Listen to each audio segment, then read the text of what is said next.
Aujourd'hui, c'est le lendemain de la fête internationale du Malbec. Énorme cépage, très beau cépage, qu'on trouve à Cahors, bien sûr, en France, mais aussi en Amérique du Sud, au Chili et en Argentine.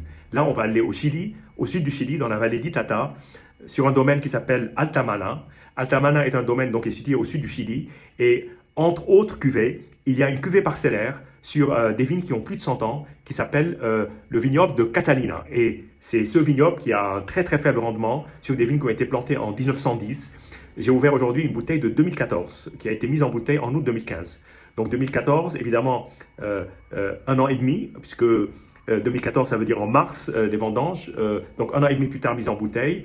Très peu d'intervention, soufre naturel, qui est présent dans le vin naturellement, donc pas d'ajout de soufre.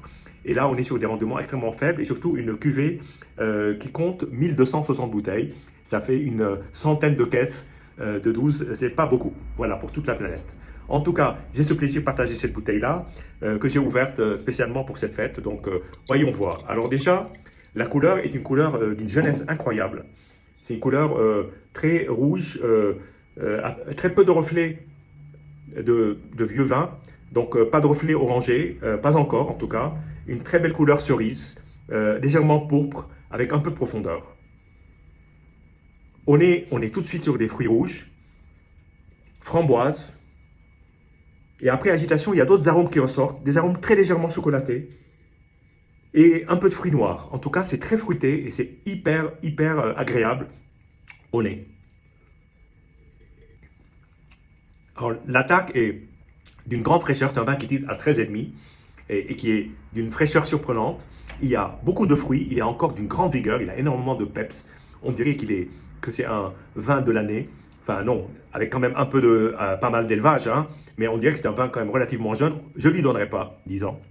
Aujourd'hui, je vais le faire déguster à l'aveugle à un ami. On verra ce qu'il va dire, mais en tout cas, c'est un vin qui est d'une grande vigueur, très jeune encore, plein de fruits, une belle structure, des tanins qui sont d'une grande finesse, et puis un côté en fait très gourmand, presque légèrement salin, qui donne envie de regoûter le vin d'ailleurs.